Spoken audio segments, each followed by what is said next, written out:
লক্ষ্য এবং সেখানে তরুণদের যে কন্ট্রিবিউশন রাখার সুযোগ আছে সেটাকে বারবার বাংলাদেশ তথা পৃথিবীর সামনে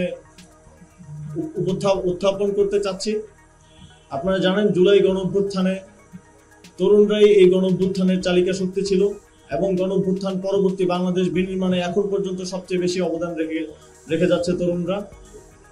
ফ্যাসিবাদী শক্তির আবার পুনরুত্থানের সকল ধরনের ষড়যন্ত্রকে নস্যাৎ করার জন্য তরুণরা এখনো সচেষ্ট আছে এবং এই তরুণরা সচেষ্ট থাকলেই বাংলাদেশ আর কখনো পথ হারাবে না বলে আমরা বিশ্বাস করি। আপনারা দেখেছেন গতকাল আমরা সেই আয়নাঘর, যে আয়নাঘর নিয়ে আমরা নানা ধরনের রহস্য, নানা ধরনের কথা শুনতাম, সেটা সর্বশেষ আমরা নিজেরা ভিজিট করে সেখানকার বাস্তবতা দেখার সুযোগ পেয়েছি এবং বিশ্ববাসীকে দেখানোর সুযোগ পেয়েছি। আমিও 4 দিনের জন্য সেখানে ছিলাম, কিন্তু আমি জানতাম না যে আসলে আমি সেখানে ছিলাম কিনা, কারণ সেখানে শুধুমাত্র রুমের ভেতর ছাড়া আর কোথাও আমার চোখ খোলা হয়নি।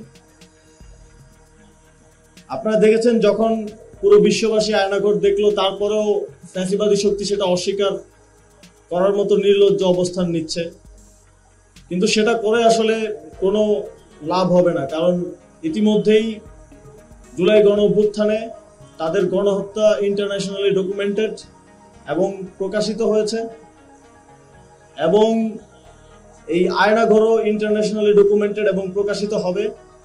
ফলে জাতীয় এবং আন্তর্জাতিকভাবে একটি ফ্যাসিবাদী গণহত্যাকারী শক্তি যারা গুম খুনের মাধ্যমে ক্ষমতায় টিকেছিল, তারা আজীবন জনগণের শত্রু হিসেবে স্বীকৃতি পাবে। আপনারা দেখেছেন জুলাই গণঅভ্যুত্থানের পর হাজার সংকট, সমস্যা এবং নানা ধরনের উত্থান পতনের মধ্য দিয়ে বাংলাদেশ গেছে। তবে এই সময়ে বাংলাদেশের সঠিক পথে থাকা এবং আজকের অবস্থানে আসার পেছনে আমাদের সকলের ঐক্য একটা গুরুত্বপূর্ণ ভূমিকা পালন করেছে এবং আমি বিশ্বাস করি এই ঐক্যের শক্তিতেই আমরা যেই নতুন বাংলাদেশ গড়ার স্বপ্ন দেখছি সেই স্বপ্ন বাস্তবায়ন সম্ভব।